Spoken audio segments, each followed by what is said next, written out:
For this one, we're going to need class credits fall and spring from MyOpenMath.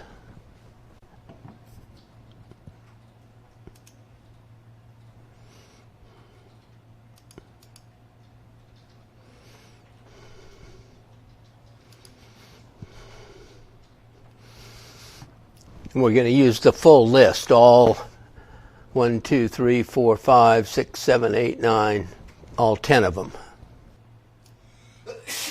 First, we're going to make a scatter plot with fall on the x-axis and spring on the y-axis.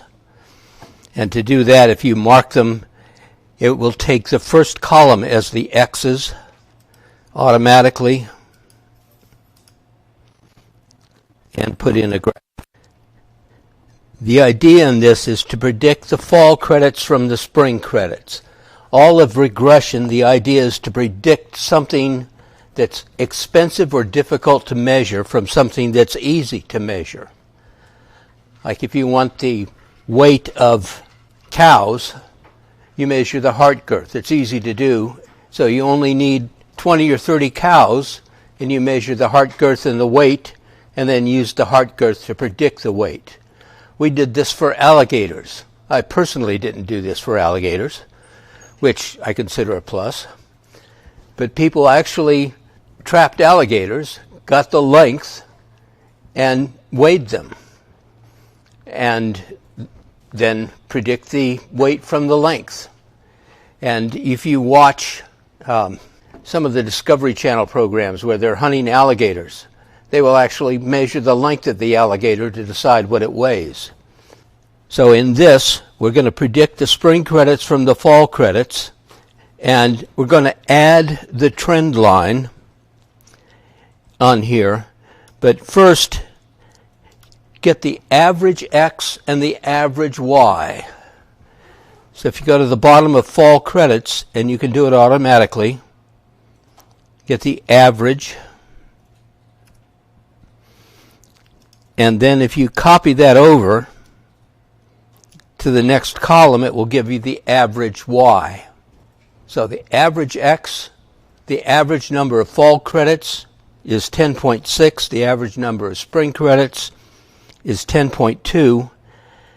And we're going to add that to the plot.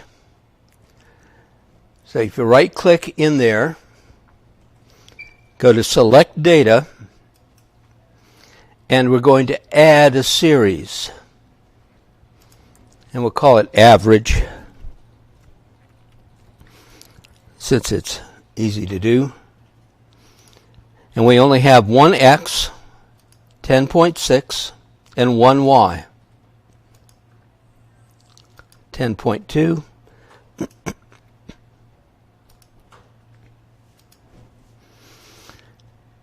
And there's the average x and the average y. And I'm going to make this a little more obvious. Format the data series just so I can find it later. And I'm just going to make it a bigger marker.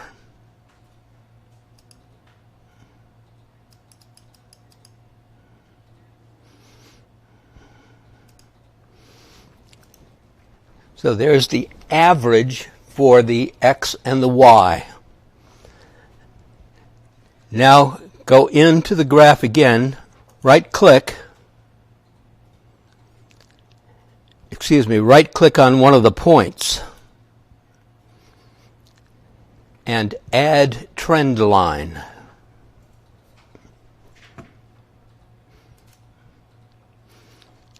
And this is the line that predicts the fall credits, or predicts the spring credits from the fall credits.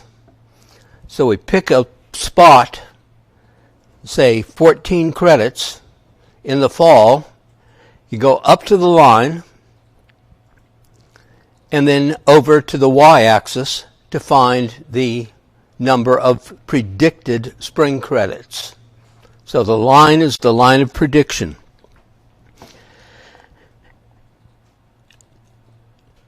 Right-click again on the line, and we want Format Trend Line.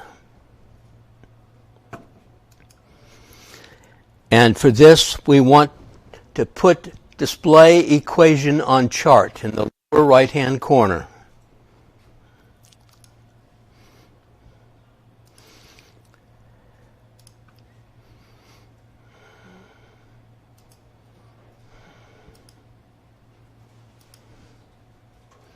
And make it obvious.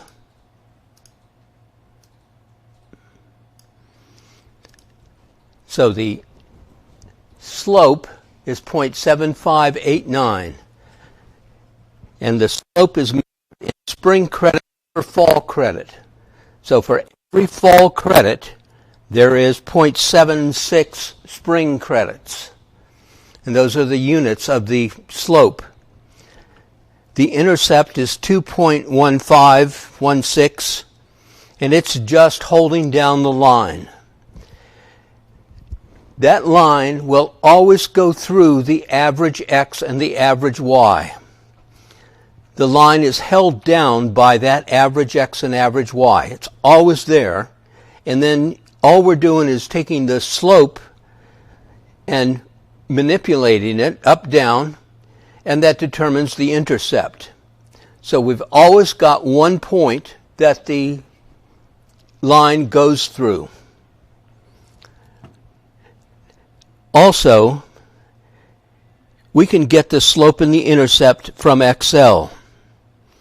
Pick a spot equals slope.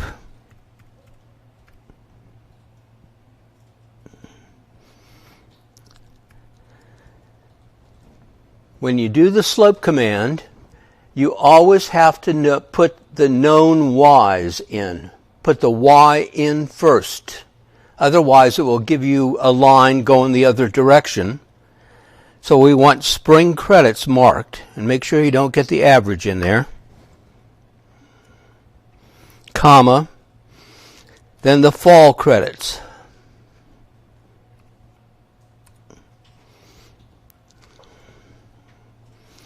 And there is the slope calculated independently of the graph.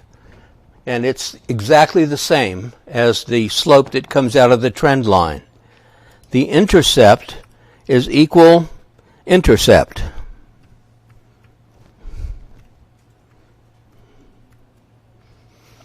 And it's the same thing, known y's first value, comma, then the fall x values,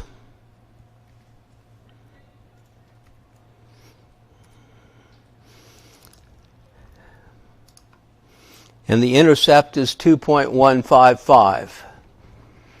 So we can get the slope and the intercept completely independent of the graph, although that's an easy way to do it. And it gives you exactly the same answer. So there's the one from the trend line, and the slope and intercept from the calculations are right there. We're going to calculate what's called y hat, because it's a y with a caret over it, and that means the predicted values. And we've got 2 to 18. I'm going to make a list, 2, 3, so on, and I'm going to use the fill command to do this, or you can put in 2 through 18. The fill command is up there. It looks like an arrow, and you fill with a series, and it says what step do you want, and it defaults to 1. It actually tries to figure out what it wants, what you want from what you've got in there already. And I'm down to 15. I need 3 more. 1, 2, 3. Didn't get it. So these are going to be fall credits.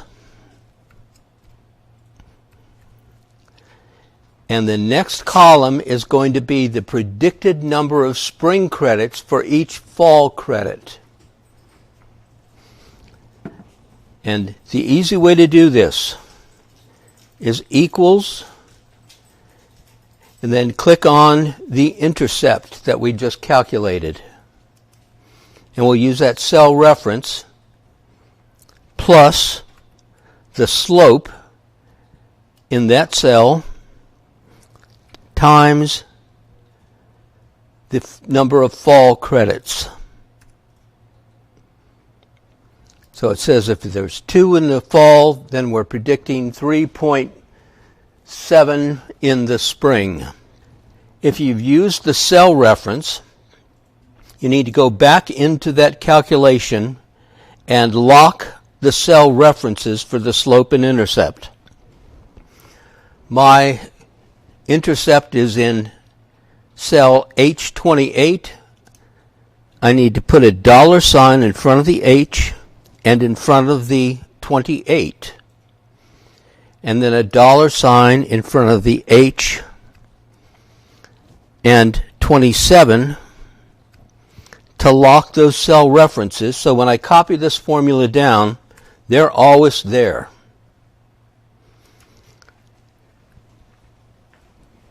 Then you can drag down using the dot with that cross, or just get on that and double click and it will copy it down.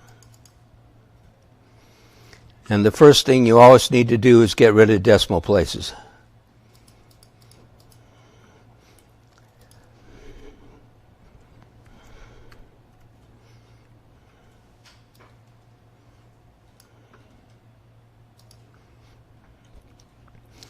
So there's the fall credits and the predicted number of spring credits.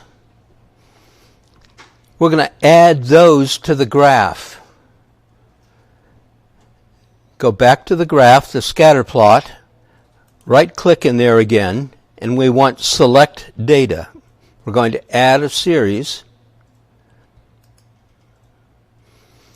And these are Y hat. That's just the name of it. That's the predicted value of Y. The X's are the number of credits in the fall. The Y's are number of credits in the spring.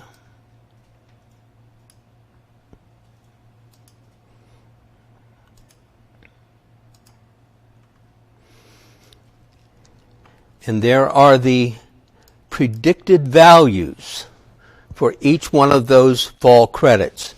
Those dots are the line. That's how the line comes to be. It just uses those predicted values.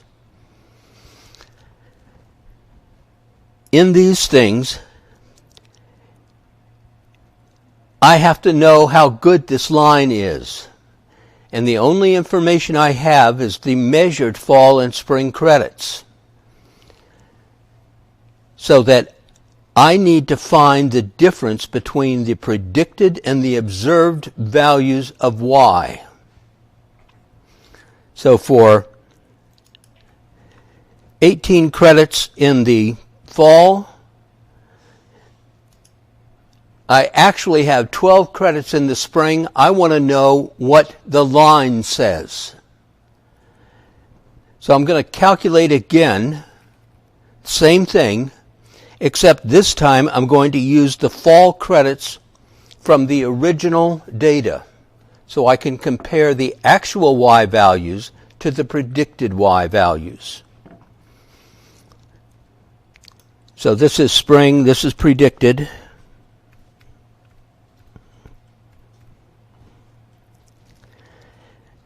And it's the same equation, slope and intercept.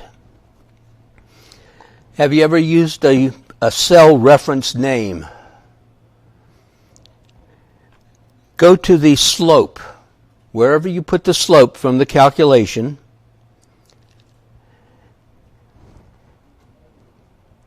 and then up on the top left, up there it says H27. If I click in there, I'm going to put in SLP for slope. if I use slope, then it steps on the command slope. So I have to use something that's different from the actual command. But now if you press enter, then that cell is called slope, SLP. Go to the next one down, the intercept, or wherever you have it. Call it INT and enter. So now the slope is called SLP, the intercept is INT, and that will hold for any page in this workbook. You can add sheets, anything you want. But now I do equals up here on the spring and fall credits next to the spring, equals, and then start to type IN, and it has on its list INT. So we've actually added a command to it. So that's the intercept, plus,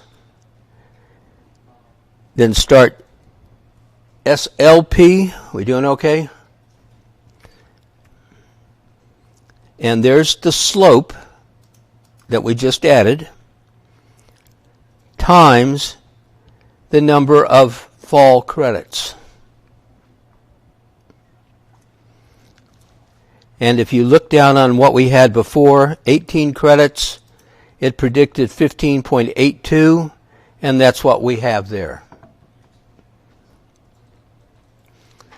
If I copy this down now, all the cell references are locked by those names, so that I have what I need for those cells.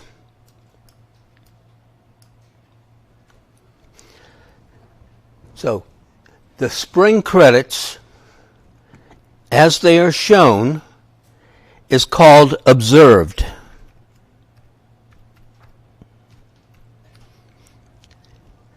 And the spring credits as predicted are called predicted. And those are actual terms for regression. What I want to know is, how badly did I miss? The actual value for 18 credits in the fall was 12 credits in the spring, and I predicted 15.8. I need to know the difference between the observed and the predicted, and it's in that order. So observed minus predicted.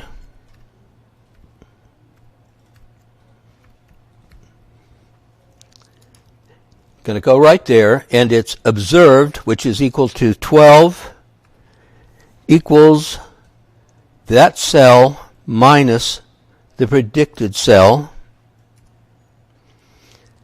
And I missed by 3.8 low. It's really 12, but I said it was 15.8. So my observed was less than the predicted by that much. Then if I copy that down,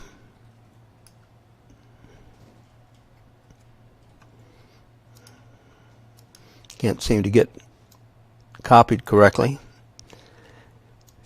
There is the observed minus predicted for all of those observations. This is the actual data compared to the predictions. These are called residuals.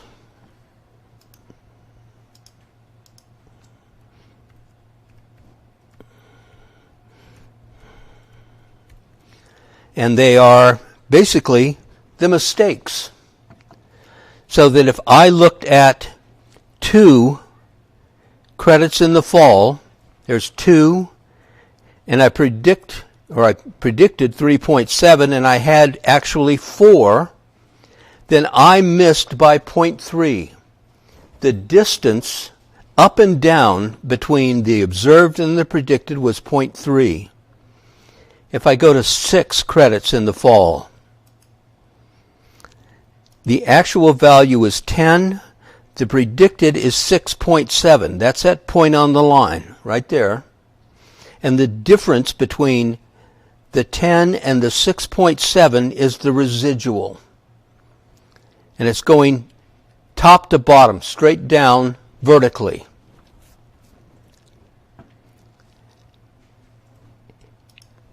If I add those up, I get the sum of the residuals. And you can do that with the sum command, automatic. I get 0. It will always be 0 for the sum of the residuals. In fact, for any line that goes through that average, if I do the residuals, I will get 0. So basically, the residuals as they stand are useless. What I need to do is square the residuals. I want them to be positive. So I'm going to square each one of the residuals.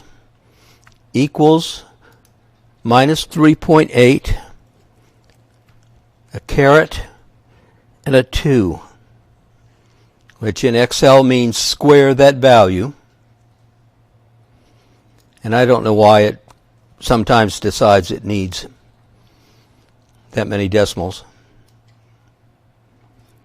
Copy it down.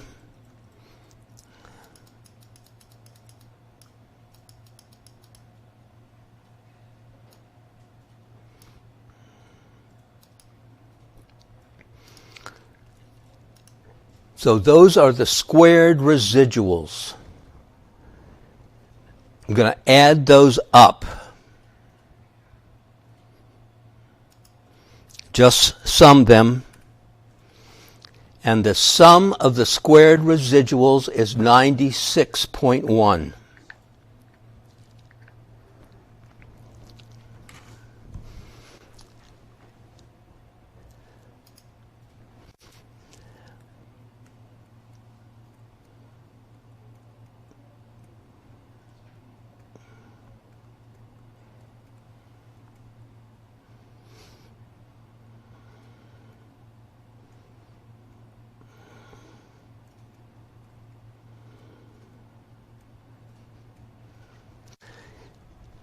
That amount, that is called the sum of squares of error.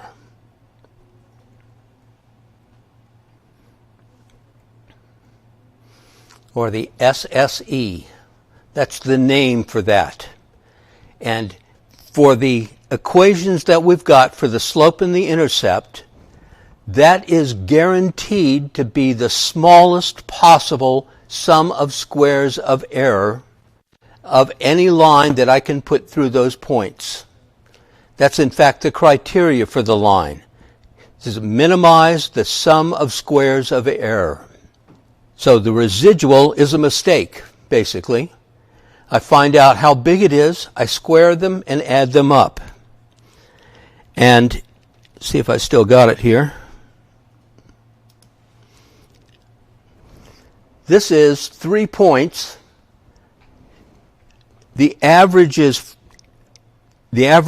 is 4, the average Y is 5. So my regression line goes through that average always. Here at the top it says slope. It has the intercept below that and the residual sum of squares below that. That SSE is the residual sum of squares, the sum of squares of error.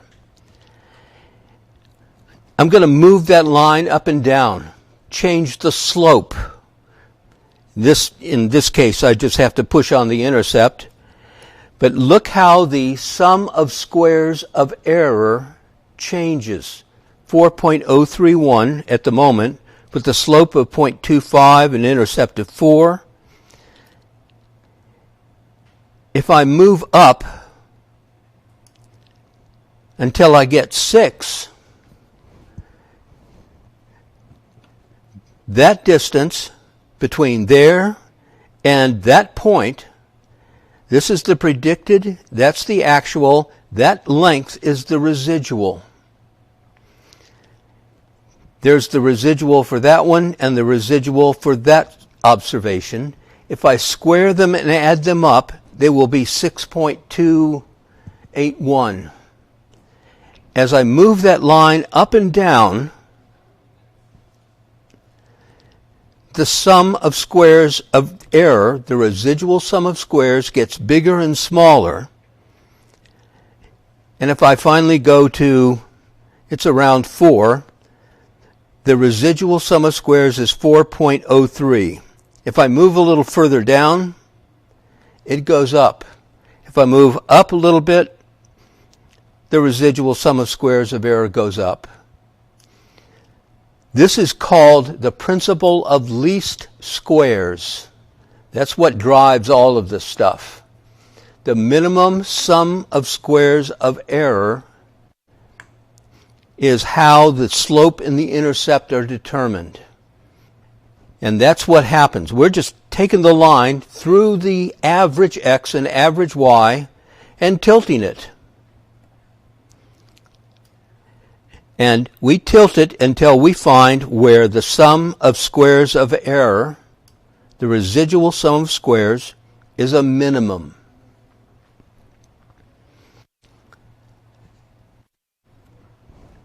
And that's least squares. That's what it's doing.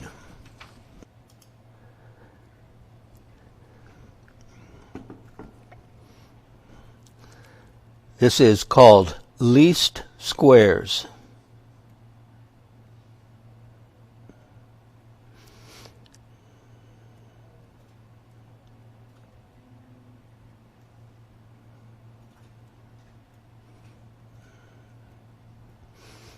And all I'm doing is minimizing the misses, the square of the mistakes I made for the prediction.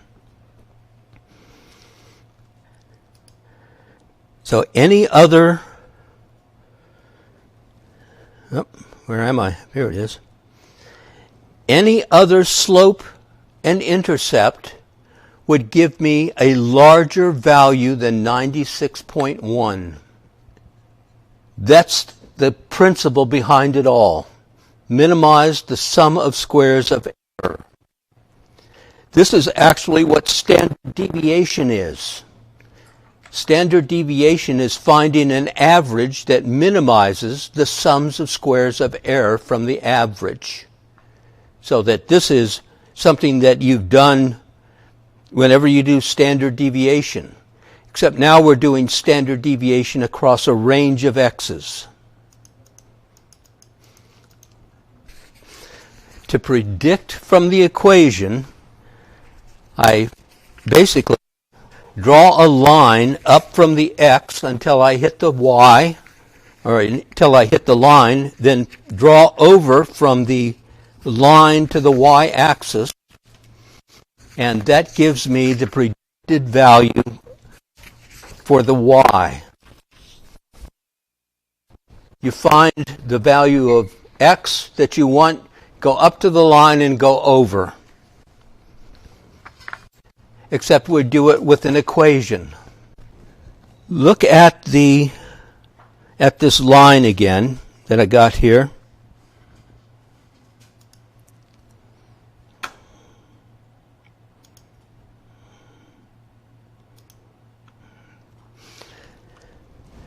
When I move the intercept, the slope and the intercept change, the sums of squares of error change, what happens at the average?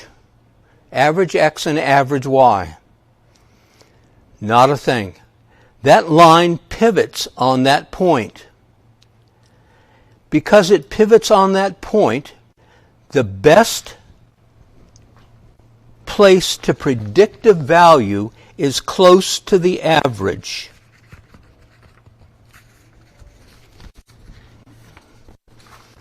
If I move away from the average in x, going back and forth here, because the line has that flex in it, the predictions get worse. So that as I move away from the average, the predictions get worse. And if I put a confidence interval on the predictions, as I move away from the average, and it's the same width, plus and minus. So if I go 2 above or 2 below the average, I get the same confidence interval width. So that this is why if you get away from the average, your prediction value or prediction accuracy goes down. And if you get far enough out, if you go beyond the observed data, that flare just keeps getting bigger. And it just goes and goes and goes. So that if I get out here at 20, basically I got squat, because I have such a confidence interval on the estimate that it's too wide to be of any use. And these are all 95% confidence intervals. These are confidence intervals just like we do on the average. In fact, the line itself is a series of averages across the range of x. So that predicted line is an average that moves across my range of x values. And it has a confidence interval just like an estimate of the mean, and it gets worse as you move away from the average.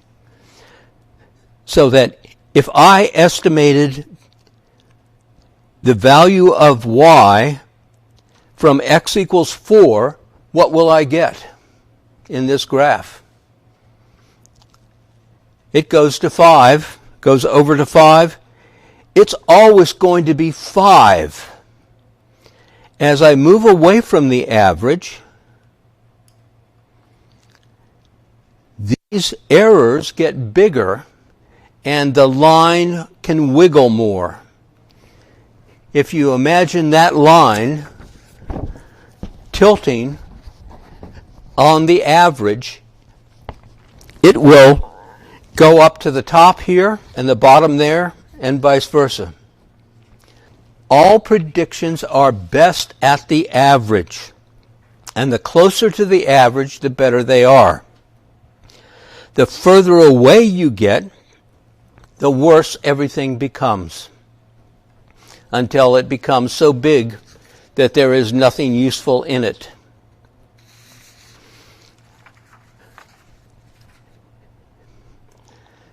The standard error for the confidence interval involves a term that's x minus x bar squared. So that this is actually what determines how far my confidence interval goes. As I move away from the average, I get a bigger difference, and it's squared. If I'm at the average, it's x bar minus x bar, and I have 0 squared. If I'm 1 unit away, it's 1 squared. If I'm 2 units away, it's 4. 3 units away, it becomes 9. So everything gets blown up bigger and bigger as I move away from that point.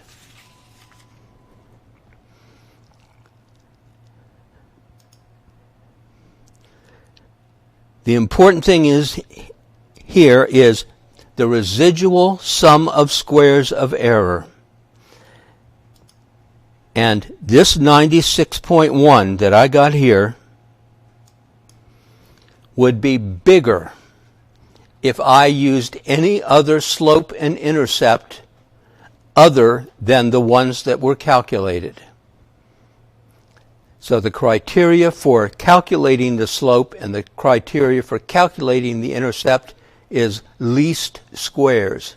Minimize the sum of squares of error. That's the important thing, least squares. If you can remember least squares, then you know what's going on. Everything else comes out of that. Do the correlation coefficient between fall credits and spring credits. This is the R value. Equals CORREL. And it doesn't matter here which one is spring and which one is fall. In any order, the correlation coefficient is 0.79.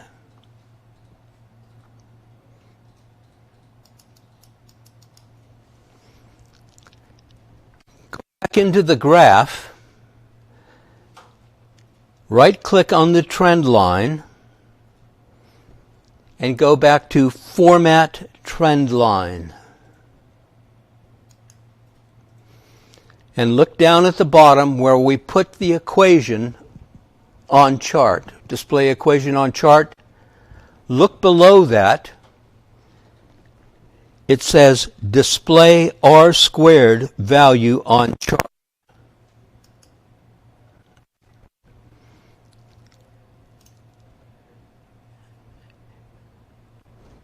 This is literally the R value squared.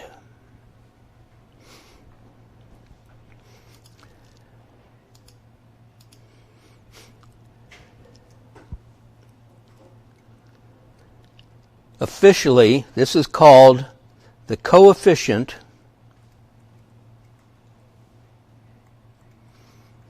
of determination.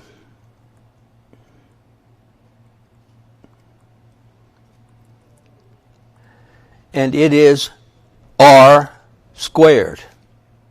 So in this here, if I take the R value and square it, I will get the R squared.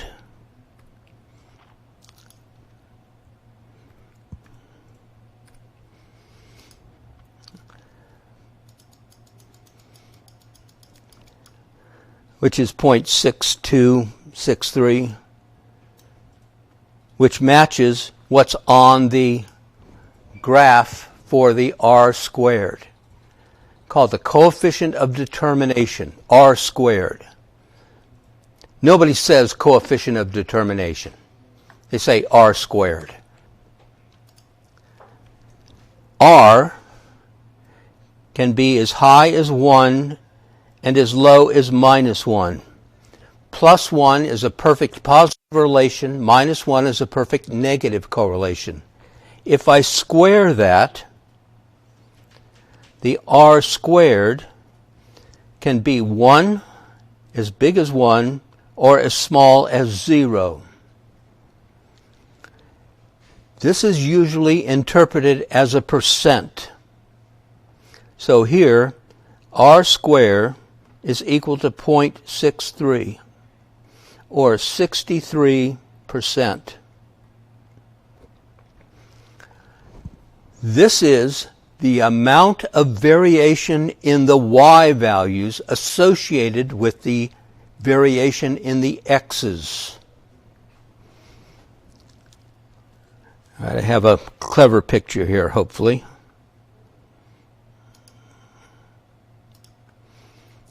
In simple linear regression,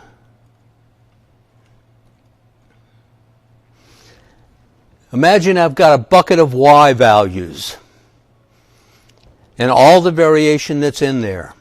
That's the fall credits.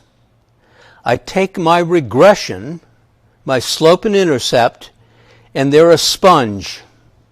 I put the sponge in the bucket, soak up as much of it as I can, and pull out the sponge. The amount of water or variation in Y that comes out in the sponge is the R squared. So for this particular bucket of fall credits, I take my sponge, put it in there. Excuse me, I got it backwards.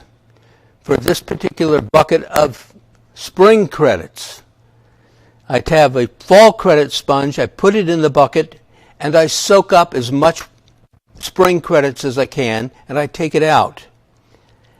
And for this, 63% of what was originally in the bucket comes out. So that I've accounted for 63% of the variation of the difference in the spring credits. If the regression is perfect, the bucket is empty when I come out. If it's not, if there's still stuff in the bucket, that's the residual. And it's literally the residual sum of squares of error.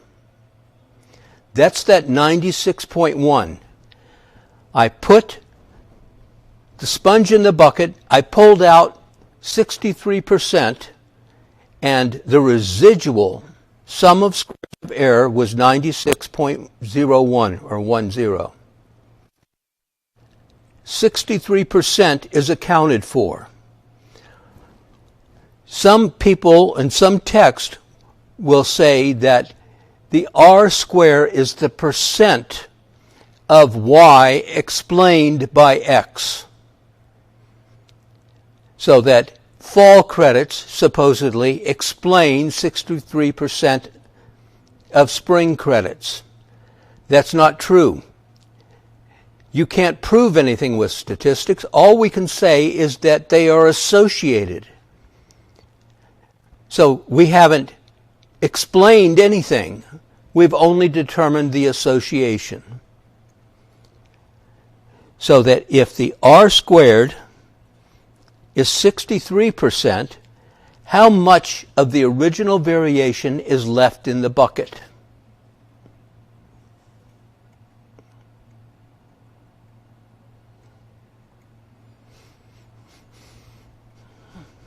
So I've got a bucket, and it's full of stuff.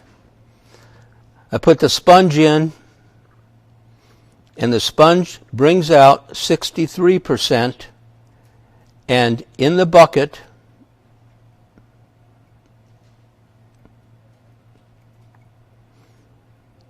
%, remains. So the higher the R square, the better my association is. This residual sum of squares determines everything. It's the minimum, so that this amount is the minimum left in the bucket. That sponge takes out the maximum amount possible. Any other sponge won't do as well. For fish length and fish weight, we would get R squared of 0.98. For any kind of economic data, the R square is going to be 0.3 tops. And it's not because the statistics are worse, it's just because economics and people are flaky. Deer, salamanders, the relation between salamander length and salamander weight is nearly perfect. So any kind of biology, it's going to be R square nearly 1. Anything in social science is going to be R square of 0.3. R squared is R, the correlation coefficient, squared. All right, so that's the whole setup for this regression stuff. Minimize the sum of squares of error, and everything else comes out of that.